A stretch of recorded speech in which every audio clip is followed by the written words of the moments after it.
हमारे सभी मित्रों को मेरा सादर नमस्कार। मित्रों, उत्तराखंड बोर्ड कक्षा 10 की बोर्ड परीक्षा 2026 की तैयारी कर रहे सभी छात्र छात्राओं का इस वीडियो में स्वागत है। मित्रों, अक्सर हम सोचते हैं कि टॉपर बोर्ड की कॉपी में ऐसा क्या लिखते हैं कि उन्हें पूरे अंक मिलते हैं। आज मैं आपके सामने उत्तराखंड बोर्ड 2025 की एक मॉडल आंसर शीट आदर्श हिंदी की उत्तर पुस्तिका कॉपी लेकर आया हूं।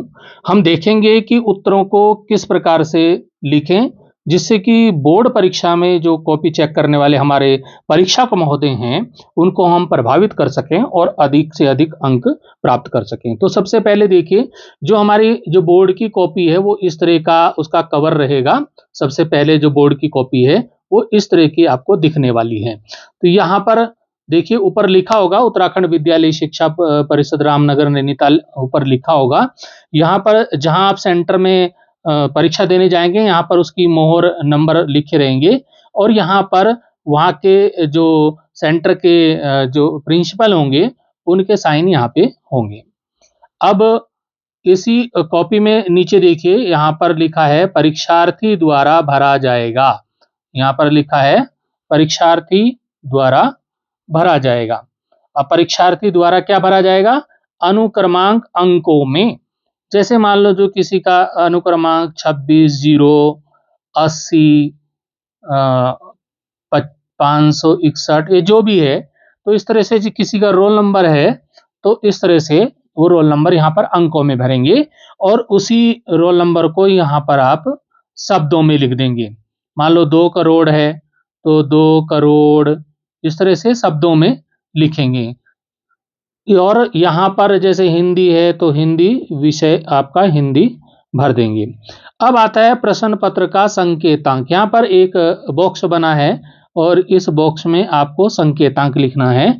ये आप कहाँ से लिखेंगे तो इसको जैसे आप देख पा रहे हैं हमारे सामने जो पेपर है ये 2025 उत्तराखंड बोर्ड हिंदी का पेपर है और इसमें जो ये साइड में यहाँ पर लिखा है 201 HHA, ये पेपर का संकेतांक है। ये आपको कॉपी में लिखना है 201 HHA। जो भी आपका कॉपी में जो भी आपके पेपर में जो आपका बोर्ड में पेपर आपको मिलेगा उसमें यहाँ पर कुछ अंक और अंग्रेजी के और गणित के कुछ अंक, गिनती के कुछ अंक लिखे होंगे, उनको आपको अपनी कॉपी में संकेतांक की जगह पर लिखना होगा। मान लीजिए यहाँ पर हमको संकेतांक भरना है बॉक्स में, तो ऐसे हम लिख देंगे 201 HHA। मतलब जो भी आपके पेपर पे संकेतांक होगा वो हर विषय में हर पेपर में अलग अलग होगा, तो वहां पर संकेतांक लिखना होगा। जैसे परीक्षा का दिन, मान लो यहाँ परीक्षा का दिन क्या है, तो जो भी दिन होगा यहाँ परीक्षा का जो भी दिन होगा वो आपको यहाँ पर दिन लिखना होगा। परीक्षा की तिथि मान लीजिए 24/2/2026 को आपका पेपर है, तो यहाँ पर आपको दिनांक लिखनी होगी। तो ये पहले पेज का थोड़ा सा डिटेल्स आपको यहाँ तक भरनी होगी। उसके बाद आपके जो कमरे में जो टीचर होंगे वो कक्ष निरीक्षक महोदय, वो यहाँ पर केंद्र संख्या जो नंबर है मान लो 0192, जो भी संख्या होगी, परीक्षा का जो कमरा नंबर होगा मान लो कमरा नंबर 2, तो इस तरह से वो संख्या भरेंगे और यहाँ पर कक्ष निरीक्षक अपना नाम लिख देंगे और यहाँ पर कक्ष निरीक्षक दिनांक लिख देंगे 24। ये आपको नहीं लिखनी, कक्ष निरीक्षक महोदय लिखेंगे और कक्ष निरीक्षक यहाँ पर हस्ताक्षर कर देंगे। तो ये पहले पेज की एंट्री हो।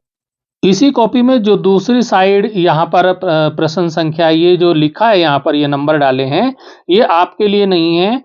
ये जब आपकी कॉपी चेक होगी तो आपके नंबर यहाँ पर डालेंगे कि प्रश्न संख्या 1 में कितने नंबर आए, 2 में कितने नंबर आए, 3 में कितने नंबर आए, 4 में कितने नंबर आए। तो इस तरह से ये नंबर वो देंगे जो आपकी कॉपी चेक करेंगे और साथ साथ यहाँ पर हर प्रश्न का योग वो लिखते रहेंगे। ये उनके लिए है जो आपकी कॉपी चेक करेंगे।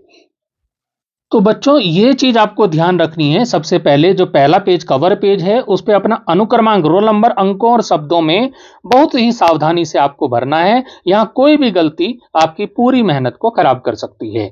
चलते हैं, अब आप कॉपी में जब चलेंगे तो कॉपी इस तरह से आपको कॉपी मिलेगी, उस पर आपको प्रश्नों के उत्तर लिखने हैं। अब जैसे यहाँ पर दिया है, देखिए इस बच्चे ने बड़ा सुंदर लिखावट में लिखा है, तो प्रश्न संख्या 1, यहाँ पर प्रश्न संख्या डाला है, प्रश्न संख्या 1 है और उसका उत्तर है। अब प्रश्न संख्या 1 के उत्तर आपको खंड संख्या भी लिखना है। अगर पेपर में आपको खंड दिया है, खंड अ, ब जो भी है, वो भी आपको लिखना हो। अब देखिए, जो मैं आपको टॉपर बच्चे की आपको कॉपी दिखा रहा हूं, इसमें देखिए प्रश्न संख्या 1 का उत्तर इसने लिख दिया है। फिर हर प्रश्न का वाले का उत्तर, एक का ख, ग, इस तरह से अलग अलग लिखना है। और बड़ा ही सुंदरता के साथ हर उत्तर के बाद, जैसे आपने एक उत्तर लिख दिया, ये का वाला उत्तर लिख दिया, तो आपको 2 या 3 लाइन छोड़नी है। हर उत्तर के बाद 2-3 लाइन आपको छोड़नी है। काय के लिए 2 लाइन, यहाँ इस बच्चे ने, ये टॉपर बच्चा है, इसने 1 और 2 लाइन छोड़ी है। वो इसलिए कि जो आपकी कॉपी चेक करेगा वो यहाँ पर नंबर देगा, यहाँ पर नंबर रखेंगे, तो नंबर के लिए रखने के लिए थोड़ा सा स्पेस होनी चाहिए, जगह होनी चाहिए। यहाँ पर 1 नंबर दिया तो यहाँ पर आपको स्पेस होनी चाहिए नंबर रखने के लिए, टीचर्स के लिए। तो और इससे क्या होता है, प्रश्न का उत्तर भी जो है बिल्कुल साफ दिखाई देगा परीक्षक महोदय को, तो वो आपको नंबर अच्छे देंगे। तो बिल्कुल सुंदरता के साथ आप लिखें, स्पष्ट लिखें। और व्याकरण के खंड में भी आपको खंड नंबर अच्छी प्रकार से डालने हैं। जो ये प्रश्न के खंड नंबर है, इस तरह से आप देखते जाइए किस तरह से इस बच्चे ने सारे प्रश्नों के उत्तर को लिखा है। और हर प्रश्न के बाद, ये ग प्रश्न है, शीर्षक लिखा है और शीर्षक के बाद फिर 2 लाइन छोड़ी है। यहाँ भी 2-2 पंक्तियां ये बच्चा छोड़ता जा रहा है, हर प्रश्न का उत्तर लिख रहा है और 2 पंक्तियां छोड़ दे रहा है। इसी तरह से आपको करना है, उत्तर लिखना है, उसके खंड जरूर लिखें। अब खंड में ये भी लिखें कि कौन से वाला ऑप्शन सही है। जैसे ऑप्शन सेकंड सही है तो सेकंड लिखा है, यहाँ सेकंड ऑप्शन सही है तो सेकंड लिखा है। तो इस तरह से आप प्रश्नों के उत्तर इस कॉपी में जिस तरह से दिए गए हैं। अब आता है प्रश्न संख्या 3। प्रश्न संख्या 3 ये पत्र लेखन का है। तो यहाँ 2 प्रश्न संख्या 2 छोड़ दिया है इस बच्चे ने, शायद बाद में किया है, तो उसको हम बाद में देखेंगे। तो जब आप पत्र लिखें तो आपका जो फॉर्मेट है वो बिल्कुल बढ़िया होना चाहिए। सेवा में से लेकर के धन्यवाद तक बिल्कुल अच्छा फॉर्मेट होना चाहिए। जैसे कि यहाँ दिया, सेवा में संपादक महोदय, डुंडा उत्तरकाशी विषय, गांव में पेयजल की समस्या, विषय भी जरूर लिखें, महोदय, क्योंकि इन्हीं चीजों को जो परीक्षक महोदय देखते हैं। यहाँ पर देखिए कितना अच्छा सा इन्होंने पत्र लिखा है, बहुत बढ़िया। जो 4 नंबर का जब पत्र आता है और तो इतना अच्छा लिखा होगा तो 4 में से 4 नंबर आपको मिल जाएंगे। तो अब इसी प्रकार से प्रश्न संख्या जो 4 है, 4 लिखा है, प्रश्न संख्या 4 का उत्तर इसी प्रकार से आपको लिखना है। और का नंबर डालना है। का नंबर मतलब चौथे का जो का है वो क्या है, तो ये देखिए यहाँ पर ये प्रश्नवाचक बनाने के लिए आया था, प्रश्नवाचक चिन्ह इसमें लगा दिया गया है। क्या शब्द जोड़ लगा करके प्रश्नवाचक वाक्य बनाया गया है, क्या जीवन में उदारता आवश्यक है। तो ये चीज आप ध्यान रखें। व्याकरण में, व्याकरण का जो भी प्रश्न होगा व्याकरण का, उसमें आपको ध्यान रखना है कि व्याकरण के नियमों का अच्छी तरह से पालन हो। और हर उत्तर के बाद 2 पंक्तियां आपको नंबर देने के लिए छोड़ देनी है। इसी प्रकार से यह खंड है, उसका उत्तर है। अब जैसे ये खंड ग और घ है तो इसमें ऑप्शनल होंगे, 4-4 उत्तर दिए होंगे। तो यहाँ देखिए थर्ड वाला सही है, इसका थर्ड वाला सही है। तो वो आपको क्या करना है कि आप जब उसका ऑप्शन लिखें तो उसका ऑप्शन तो लिखें ही, उसका नंबर तो लिखें ही, साथ में उसको वो उत्तर भी लिखें कि उत्तर कौन से वाला है। कहने का मतलब है कि जहां प्रश्न में विकल्प दिए गए हैं, 4-4 उत्तर दिए हैं, वहां सही विकल्प का नंबर भी लिखना है और उत्तर भी लिखना है। जैसे गा का विकल्प का नंबर है 3rd और उत्तर ये है, मतलब दोनों चीज आप लिखेंगे तो आपका प्रभाव पड़ेगा और आपको अच्छे से अच्छे नंबर देने का परीक्षक महोदय प्रयास करेंगे। तो यहां पर इस वीडियो में मैं प्रश्न पत्र हल नहीं कर रहा हूं, सिर्फ आपको एक टॉपर बच्चे की कॉपी दिखा रहा हूं। तो इसका जो इस पेपर का जो हल है मैंने अलग वीडियो में किया है, उस वीडियो को आप देख लीजिएगा। यहाँ पर जैसे प्रश्न संख्या 5 का उत्तर, फिर का, खा, ग, घ, आप देखिए यहाँ पर छोटे छोटे एक एक लाइन के उत्तर हैं, तो यहाँ एक एक ही लाइन छोड़ी हुई है। तो इसी प्रकार से आपको भी ये इस कॉपी को देखिए, इसी प्रकार से आपको परीक्षा में लिखना है। जैसे प्रश्न संख्या 6 का उत्तर हो गया का कौन सा ऑप्शन सही है, थर्ड वाला। खा का कौन सा ऑप्शन सही है, थर्ड वाला। और ऑप्शन उत्तर कौन सा है वो भी यहाँ पर लिखा है। ये चीज आपको ध्यान देनी है। अब इसी प्रकार से आता है प्रश्न संख्या 7 का उत्तर। अब 7 में आपने कौन से वाला काव्यांश, जो कविता है कौन सी वाली की, वो कविता की पंक्तियां भी अगर यहाँ पर शुरू के दो शब्द डैट डैट डैट डैट करके अंत में दो शब्द लिख दोगे तो वो कविता भी पता चल जाएगी कौन से वाला काव्यांश आपने हल किया है। तो अब यहाँ पर इसने लिख दिया है बच्चे ने कि फर्स्ट वाला किया है, तो इससे भी पता चल पा रहा है। अब एक का प्रश्न का उत्तर लिख दिया। देखियो कहीं भी प्रश्न के उत्तर में कहीं कोई कटिंग, कोई त्रुटि नहीं है, नो कटिंग। अगर आप कटिंग नहीं करोगे तो नंबर आपको परफेक्ट 100 में से 100, 80 में से 80 मिलने वाले हैं। इसी प्रकार से आगे खा वाला प्रश्न किया है। खा वाले प्रश्न में भी देखिए प्रश्न का उत्तर बच्चे ने लिखा है, दो पंक्तियां छोड़ी हैं। इसी प्रकार से प्रश्न संख्या 8 का उत्तर है। प्रश्न संख्या 8 में ये का उत्तर 8 का क है, फिर दो पंक्तियां छोड़ करके देखिए कितनी सुंदरता के साथ बच्चे ने लिखा है। फिर आप यहां पर देखिए ख वाला लिखा है। अब इन्होंने आत्मकथ्य कविता के कवि का देखो यहां पर नाम लिख दिया है जयशंकर प्रसाद, और जयशंकर प्रसाद को हाईलाइट किया है काले पेन से। तो इस तरह से कभी किसी कवि का नाम आए तो उसको आप हाईलाइट, कुछ शब्दों को उनको आप दिखाओगे हाईलाइट करके तो ज्यादा असर आपका पड़ने वाला है एग्जामिनर के ऊपर। तो इस तरह से आप प्रश्न संख्या 9 का उत्तर और का, इसी तरह से आप देखिए आगे खा का उत्तर। खा में इन्होंने पॉइंट बनाए हैं 1 2 3 4, तो बहुत ही सुंदर। इस बच्चे को हमने पूरे नंबर यहाँ पर दिए हैं। तो अब अगले प्रश्न में चलते हैं, प्रश्न संख्या 10। प्रश्न संख्या 10 में क्या आता है? प्रश्न संख्या 10 में आता है जो क्षितिज पुस्तक है उसमें पाठ दिए हुए हैं, तो गद्य खंड से कुछ पाठ, ये बाल गोविंद भगत वाले से है, तो ये फर्स्ट वाला यहाँ पर लिख दिया है। अगर आप उस गद्यांश के अक्षर लिख के डैश डैश करके अंतिम अक्षर लिख दोगे तो वो भी बहुत बढ़िया, अंतिम शब्द जब आप लिखोगे तो वो अच्छा प्रभाव डालेगा। तो यहाँ पर क वाला प्रश्न का उत्तर लिखा है, किसी भी प्रश्न के उत्तर में कोई कटिंग नहीं, तो नो कटिंग, फुल मार्क्स। इसी प्रकार से खा वाले को कर दिया है। आगे देखिए प्रश्न संख्या 11 का उत्तर बहुत अच्छी प्रकार से 11 के प्रश्न को भी लिखा है। अब चलते हैं आगे, खा वाला भी लिखा है। खा इसी प्रकार से क्रम से प्रश्नों के उत्तर बच्चे ने लिखे हैं तो बहुत प्रभाव पड़ता है। प्रश्न संख्या 12 का उत्तर, अब यहां पर देखिए प्रश्न संख्या 12, यहां पर लेखक का नाम लिख दिया है, स्वयं प्रकाश ने यह पाठ लिखा है। स्वयं प्रकाश हमें संदेश देना चाहते हैं, बहुत ही सुंदर, और इसको स्वयं प्रकाश को हाईलाइट कर दिया है। इसी प्रकार से इसमें खा वाले ऑप्शन को लिखा है। आगे चलते हैं, प्रश्न संख्या 13 का उत्तर भी इसी प्रकार से लिखा है। पूरा बच्चे ने पूरी डिटेल के साथ, बड़ी सुंदरता के साथ, अक्षरों की बनावट को ध्यान में रखते हुए और खास शब्दों को काले पेन से हाईलाइट करते हुए प्रश्नों के उत्तर लिखे हैं। तो ऐसे में क्या होगा, जो परीक्षक महोदय हैं उन पे असर पड़ेगा और वो आपको अच्छे नंबर देंगे। प्रश्न संख्या 14 आते हैं। प्रश्न संख्या 14 जो है, पिछली बार बोर्ड में जो पुस्तक थी संस्कृत वाली वो इस बार बदल गई है। पहले संस्कृत विनोदिनी थी, अब संस्कृत संबोधिनी हो गई है। तो यह प्रश्न संख्या 14 तो रहेगा ही, लेकिन यहाँ पर जो गद्यांश पद्यांश आएंगे वो क्या हो जाएंगे, अब संस्कृत संबोधिनी से आएंगे। ठीक है, तो ये प्रश्नों के उत्तर, ये आपको यहाँ प्रश्न का उत्तर गद्यांश में से छांट करके लिखा है, संस्कृत गद्यांश में से। और यहाँ पर एक छोटा उत्तर है 1 लाइन का, तो 1 लाइन इसमें छोड़ी गई है नंबर देने के लिए। यहाँ पर 2 नंबर मिलेंगे, फिर यहाँ पर फिर 2 नंबर मिलेंगे। तो इस तरह से नंबर जो है परीक्षक महोदय देते रहेंगे।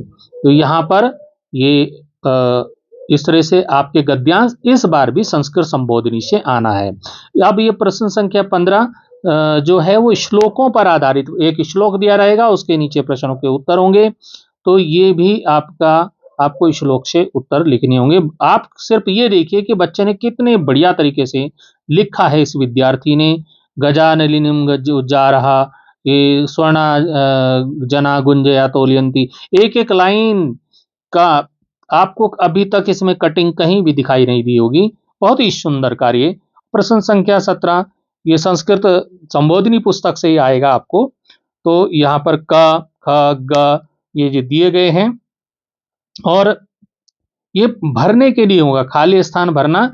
इसमें शब्द दिए रहेंगे, आपको संस्कृत संबोधिनी से खाली स्थान भरना, रिक्त स्थानों की पूर्ति करने के लिए आएगा। प्रश्न संख्या 18 ये संस्कृत व्याकरण से संबंधित है, जैसे कि मधु अरि मधवरी, संधि करना है इनका, पो इता पो पवित्र।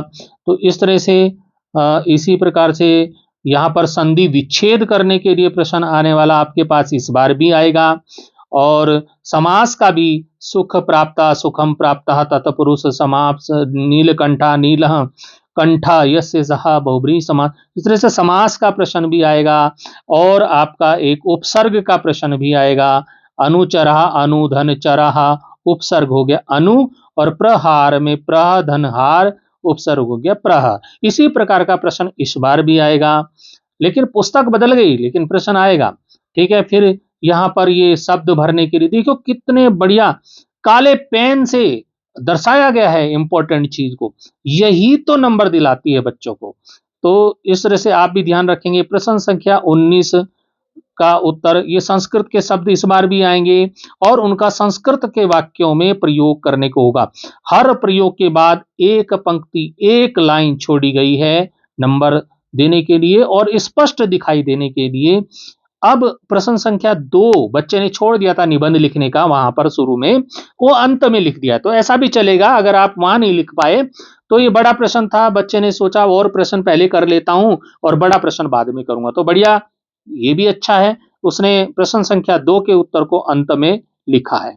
तो निबंध हमारी राष्ट्रीय एकता, राष्ट्रीय एकता, इसमें जो है ये जो हेडिंग्स है राष्ट्रीय एकता वाले, ये हेडिंग जो है पेपर में आपको दिए रहेंगे, आपको उनके बारे में लिखना है। इस बच्चे ने देखो बहुत अच्छा लिखा है, मैं पूरा पढ़ के सुनाऊंगा तो बहुत लंबा वीडियो हो जाएगा, मैं सिर्फ आपको दिखा रहा हूं और आप इसको देख लीजिए। दूसरा हेडिंग बच्चे ने डाला है और उसके बारे में लिखा है, और तीसरा हेडिंग डाला है, तीसरे हेडिंग के बारे में लिखा है। इस तरह से हर हेडिंग के बारे में बहुत बढ़िया काम, और इस तरह से चौथा वाला हेडिंग भी डाला गया है। और अंत में यहाँ पर बहुत अच्छी पंक्तियां एकता बनाए रखने के लिए बालक ने लिखी हैं। हिंद देश के निवासी सभी जन एक हैं, रंग रूप वेश भाषा चाहे अनेक हैं। तो यहाँ पर इस तरह से अगर आप कविता की पंक्तियां भी लिखोगे तो आपको 8 नंबर पूरे मिलेंगे, 8 के 8। मैं हर बार बोर्ड की कॉपी चेक करने जाता हूं और मैं देखता हूं जब बच्चा इस तरह से लिखता है तो मेरे हाथ नहीं रुकते नंबर देने के लिए, फुल मार्क्स मेरे हाथ से निकलते हैं, मेरे पेन से पूरे मार्क्स बच्चे के लिए निकलते हैं। मैं कहीं भी नंबर काटने की कोशिश नहीं करता हूं अगर उसका कार्य बहुत अच्छा है तो। और अंत में देखो एक फिर इन्होंने हाईलाइट करके दिया है अनेकता में एकता, बहुत सुंदर। और अंत में आपको अपना रोल नंबर लिखना है, जैसे इस बच्चे ने यहाँ पर रोल नंबर लिख दिया है तो कॉपी में अपना रोल नंबर जरूर लिखिएगा। तो मित्रों इस प्रकार से आपने एक टॉपर बच्चे की पूरी कॉपी आपने देख ली है। तो संस्कृत खंड में वर्तनी की जो शुद्धता है, जो शब्दों की जो शुद्धता है उसका ध्यान जरूर रखना है। जो संस्कृत संबोधनी वाली है पुस्तक, उससे जो प्रश्न आएंगे उसमें बहुत शुद्धता का ध्यान रखना है, क्योंकि उसमें पूरे अंक मिलते हैं, एक भी नंबर कहीं भी कटता नहीं है। तो पूरे, और मैं तो कहूं उसको छोड़ना, एक भी क्वेश्चन छोड़ना मत, करके आना है, क्योंकि उसमें आपको पूरे नंबर मिलने हैं, उसमें कहीं भी नंबर नहीं कटता। और दोस्तों मैं अंत में यही कहना चाहूंगा कि टॉपर बनने का कोई गुप्त मंत्र नहीं है। आप सोच रहे हो कोई गुप्त मंत्र होगा कुछ, ऐसा नहीं है। बस आपकी प्रस्तुति, आपका प्रेजेंटेशन, आपका अभ्यास ही आपको आगे ले जाता है। इस कॉपी से आपको सीखना है कि कैसे उत्तरों को साफ और टू द पॉइंट लिखना है। तो जब आप स्वच्छता में लिखेंगे, नो कटिंग करेंगे, तो आपको नंबर अच्छे मिलेंगे। महत्वपूर्ण उत्तरों और शीर्षकों को आपको हाईलाइट करके दिखाना है। तो ये सब चीज़ें अगर आप करोगे तो निश्चित रूप से आपको पूरे नंबर मिलेंगे।